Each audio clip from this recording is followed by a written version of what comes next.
This video is sponsored by Bluetti, but more on that later. Okay, real question.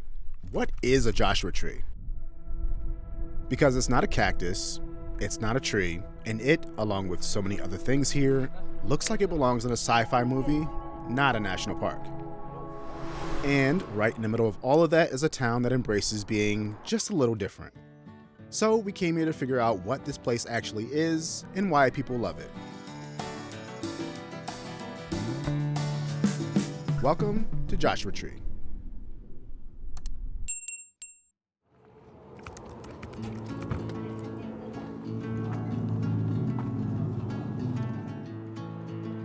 As always, every morning with the Detour Duo starts with coffee. So we're at Menos. This place was recommended to us a bunch of times, but it's also a cocktail bar, so maybe we'll be back. Or maybe I'll get a cocktail now. Who knows?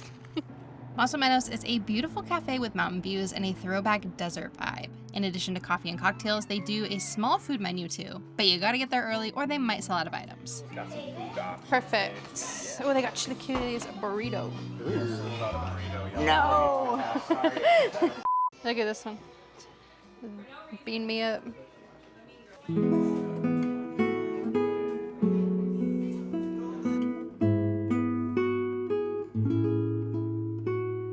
We both got the fall favorite coffee, which is an oat milk latte maybe with pumpkin pie syrup and cinnamon on top. And then they were out of the breakfast sandwiches we wanted. So I got a veg, egg, and cheddar sandwich, and Tony got a vegan sandwich that comes with vegan sausage. So we're so health conscious. And remember a couple videos ago when we said we were gonna stop eating out for breakfast? Well, clearly that did not happen, and that was $46. However, you won't be able to tell in the timeline of posting, but we've just come off of like a 2-week break of filming. So I'm feeling refreshed and energized, and our bank accounts are not crying yet. That is delicious. Like a pumpkin dessert. Pumpkin bread, maybe? A vegan sausage patty. Impossible Whopper. Breakfast and coffee here definitely exceeded our expectations, but I'll let Sarah tell it. That was bomb. That bread is so good. Anyway, we figured we'd do the park, grab a coffee, maybe pretend we're climbers for an afternoon, and call it a day. That was mistake number 1. This place was way more fun than just that.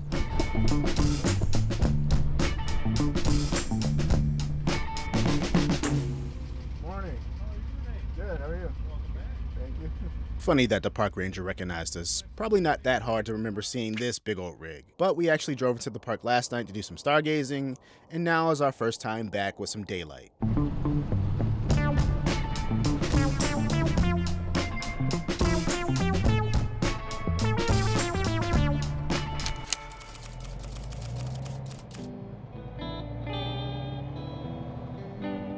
Living in an RV, there are always certain things that are constantly running through your mind, like having electricity, and also how annoying it is when you don't have it, especially considering that we make travel videos. We're filming, charging drones and camera batteries, working off laptops, sometimes all at once. So when we don't have power hookups, we need something strong enough to charge all our gear. This is the Bluetti Elite 200 V2, and it really makes a difference for how we operate. Not just for things like camping and boondocking, but for real life on the road. Even times when we just want to relax, it's still nice to have power.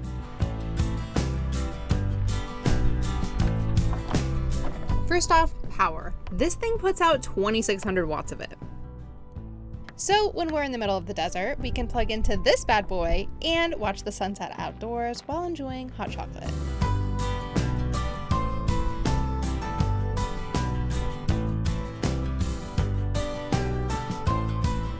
Now to charge this, you can plug it in like normal, or you can connect it to your car cigarette port. But when you pair it with the Charger 2, you can boost the charging speed by 13 times. By connecting the Charger 2 to your car's alternator, you don't ever have to worry about running out of juice. This setup isn't just for emergencies or hardcore off-grid people, it's for anyone who wants reliable power without planning their entire day around it. And it's suitable for larger vehicles, for instance, like our RV.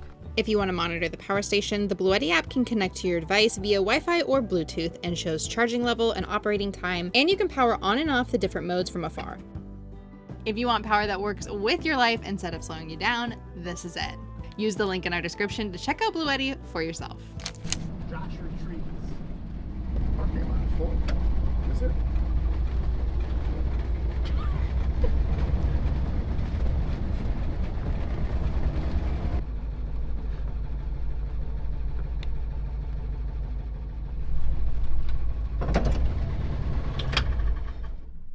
Ready to do some scrambling?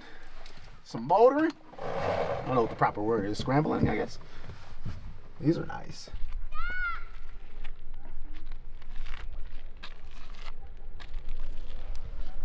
Great burrito. So our first stop in Joshua Tree this morning is the Hidden Valley Nature Trail. Kind of cool, man, like this. Never seen anything like these rock formations. It is absolutely amazing. We're here pretty early. I think it's like 8:30, maybe 9 o'clock almost, and pretty easy parking. We found RV parking. There's spots over there and there's some cars in there, and just walking up the path this morning. This is one of the more popular spots for people to climb on the rocks before you venture deeper into the national park.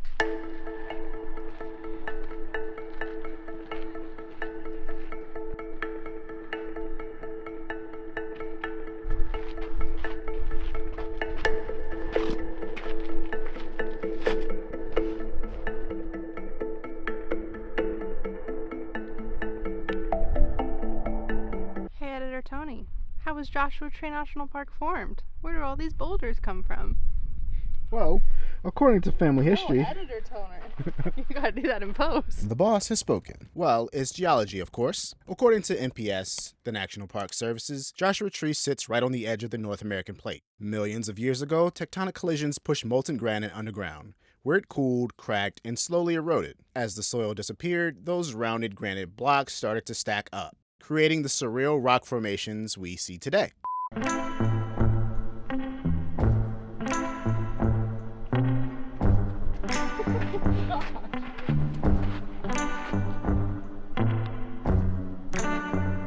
When in Stranger Things, when Vecna cracks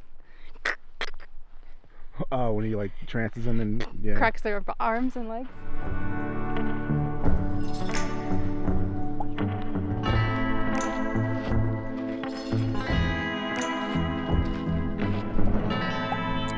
Hidden Valley Nature Trail is about a mile long. It's an easy loop. It's supposed to take about an hour to complete, but we didn't want to do the whole thing and didn't want to push our luck finding RV parking for the next few spots that are said to be even more impressive.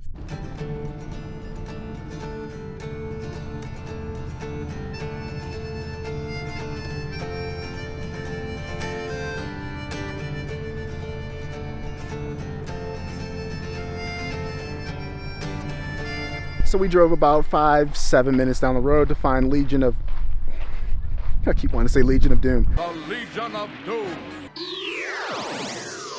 Hall of Horrors. We went to find Hall of Horrors. It's supposed to be a little hidden slot canyon. Hopefully we can find it. I don't know if it would be difficult to get to or not, but there's some walking paths, so should be easy enough to at least explore the rocks around here. I said the slot canyon would be an easy find. Then we walked into the rock formations and realized there were a lot of entrances. All of them looked right. We chose wrong. We backtracked, tried another opening, then another, and eventually realized none of them were the one. But in that process, we explored a lot more of these rocks than we had planned, and that part was kind of great. We even stumbled into what I think was the Chasm of Doom by accident, which also feels like a win. Also, I now understand why I keep saying Legion of Doom. Tight squeeze.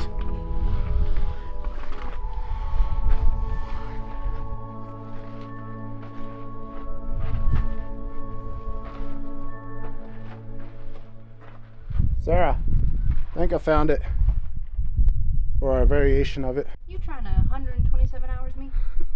I can fit, you can fit.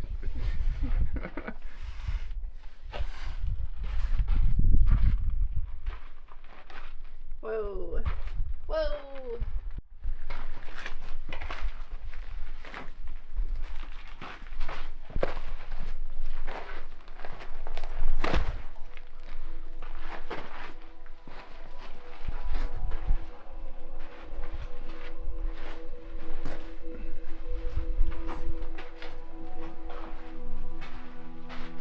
That's where they found it? What, 127? Maybe.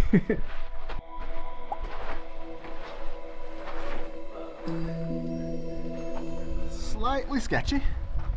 Only slightly. If I could fit through here, yeah. Almost anybody can fit through here. I'm 230 pounds.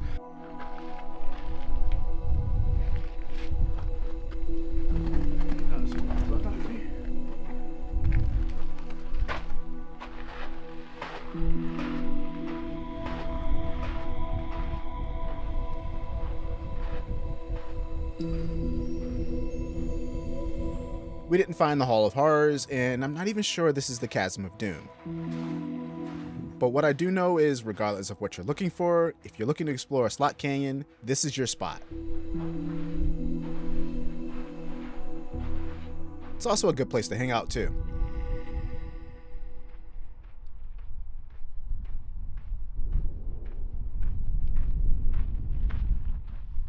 She photographs beautifully.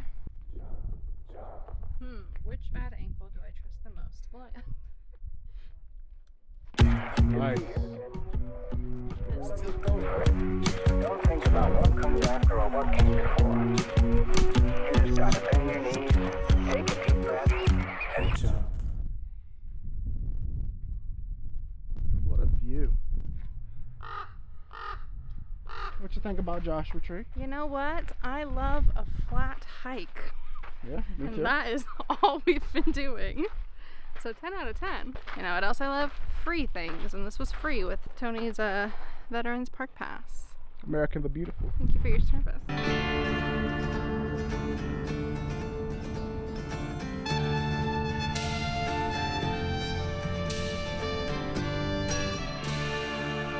Our next stop, Archrock, was kind of not that impressive. Not like the other spots we've seen at least, but the rest of the rock formation surrounding it might be the best in Joshua Tree National Park.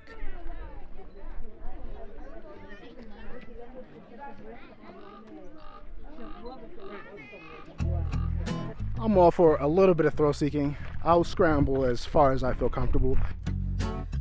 Scary? Some of these kids got death wish, man. Like, these two kids were at the top of the highest boulder in all of Arch Rock. I'm happy they got down, because that was like, ooh, that's sketchy. Couldn't be me. But like I said, I'll do a little bit of scrambling here and there. If I could see small children and old people doing it, then that's my cue that I could do it too. So that's where my limit is at nearly 40 years old now. Just a short walk from Arch Rock is Heart Rock. You'll know you're close when you run into the crowd. It's one of those places where everyone instinctively queues up for the same photo, but if you take 10 extra seconds and walk around the back, it's quiet. Same rock, just without the line. And honestly, I think this side looks better anyway. With it getting further into the day and hunger starting to kick in, we made one last stop before heading back into town to look for food. So we get to the garden, we see all these cool looking cacti, and the first thing Sarah wants to know is if she can touch it. Honestly, I was a little curious too. But the universe answered almost immediately. The temptation is strong in this one.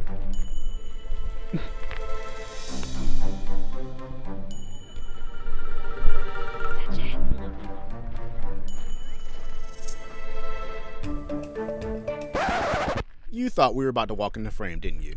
Psych! Okay, now we're walking through the frame of the shot that we clearly set up pretending the camera was not there. Also, I wanted to fake this drone shot, but you can clearly see my shadow holding up the camera, but anything for the shot. Fuzzy looking, cute, and deceptively painful, i.e., try not to touch it. Well, after spending way too much time in Joshua Tree National Park, we are hungry, so we found this place called Tiny Pony. Actually, we didn't find it. It was recommended to us. We're gonna get some food, maybe some burgers, and a beer or two.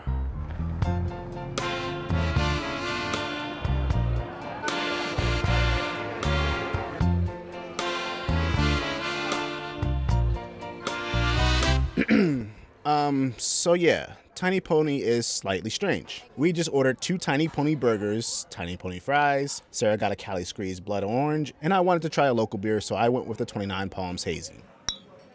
The beer came first, then the fries, and then these delicious looking burgers. People have asked us how we eat so much and stay in decent shape. The truth is, we don't.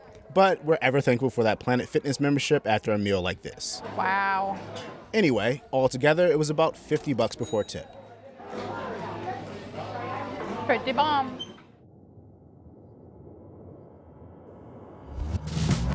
Yesterday was about seeing the national park. This morning, we drove about 20 minutes from Joshua Tree to a spot just outside of Landers. So, we're in Joshua Tree. We're in Joshua Tree, and we're looking for a place to film an ad because we want to do a little bit of bouldering. And I found this place on the maps. I had no idea where it is. I just saw satellites and a ton of rocks. So we finally pull up to it, and look how crazy this place is. It's tagged as hell though, which is kind of cool though. Gives a little personality. This is insane.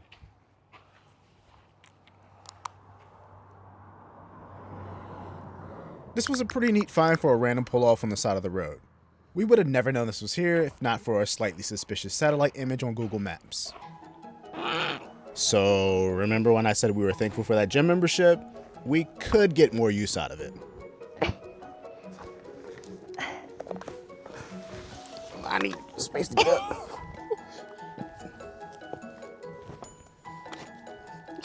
Oh gosh. Hold this. Oh. Okay. Young and spry.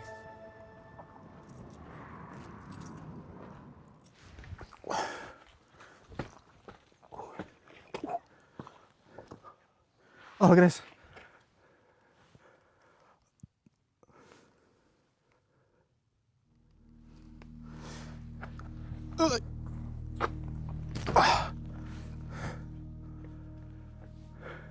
This is cool. Despite some early struggles, I did make it halfway up these rocks. Going any further felt like a little too much work, so I whipped out the drone to get an aerial view.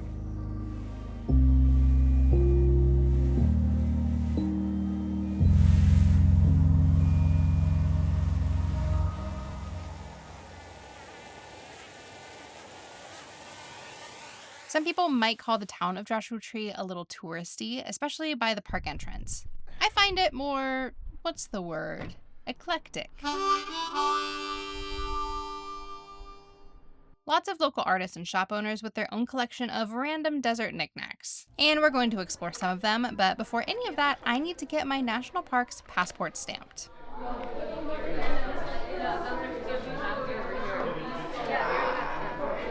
Cute. Let me get the date.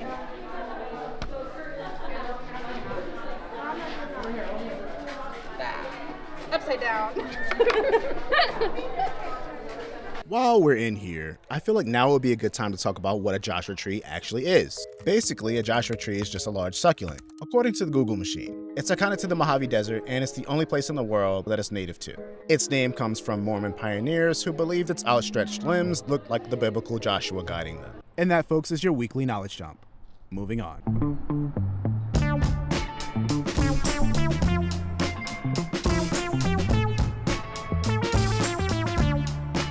Okay, so when I mentioned Joshua Tree being eclectic, that's most evident in this little art corner up the block from the visitor center. Inside is a shop called Art Queen, owned by Sherry Elf, who is also the proud owner of the world-famous Crochet Museum.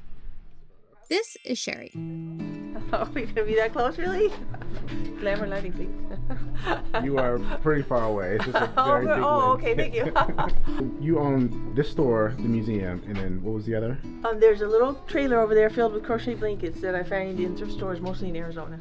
So, How did this whole idea come about? well, I've always been an artist. So I've always been making art, and it sort of evolved. It wasn't really anything I set out to do, because my ex bought this property, and we decided to turn these into galleries. This was 20 years ago or so, and this was our storeroom. And then when we broke up 3 years later, he didn't kick me out, which was really nice. So this evolved into my store. My museum had been there for years because I had a huge collection of crochet that started with some bottle poodles. But when I moved to Kansas City, there was just great crochet everywhere, so I had to expand beyond poodles. So that just, I came back from Kansas City with boxes of crochet beings, animals and stuff, and I didn't know really why I had all these crochet things. But then I met Randy, and he had this property, and I found this little building on the side of the road in Yucca Valley, and the lady sold it to us. Nice. So it all kind of came together. Do you know roughly how many pieces of crochet are inside the museum itself? I have no idea. Yeah, I was gonna say it's I like would get maybe, I don't know, 1,000, 2,000.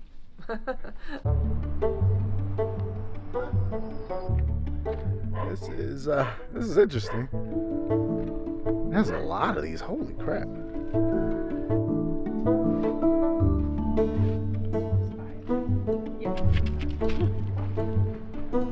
Oh, you fit. Yeah, I was afraid my birthing hips.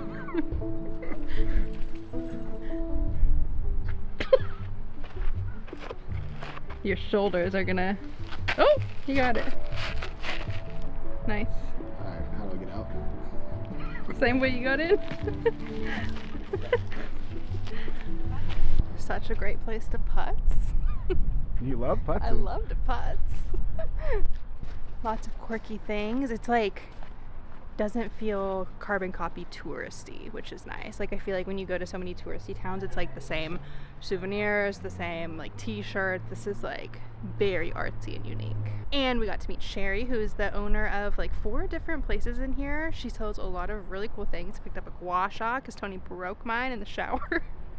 And she's... I wasn't using it, I just dropped it. You can use it.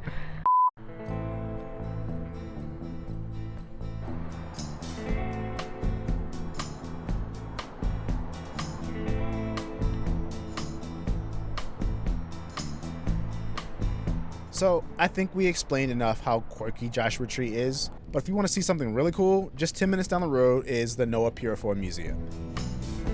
An entire installation made of whatever he could find that inspired him.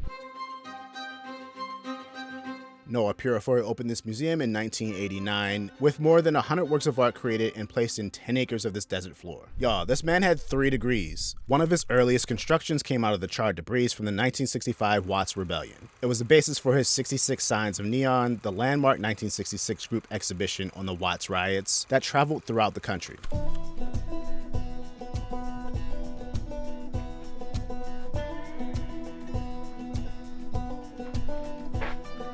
There was an old level, and I don't even remember which Call of Duty it was, but there's an old level in Call of Duty that this reminds me of. That people used to camp out in. Especially in like Search and Destroy.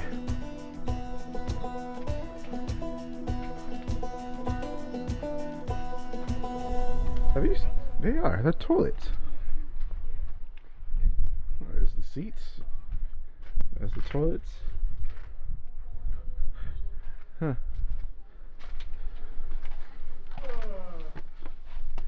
This place is mighty weird. It's cool though, but it's weird.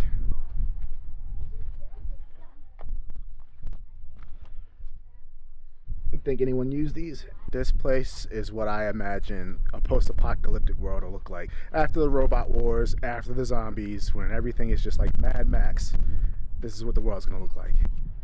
See it? Look like Chad. That was an interesting little pit stop. Never miss a detour. Never miss a detour. So what did we think about Joshua Tree and the National Park?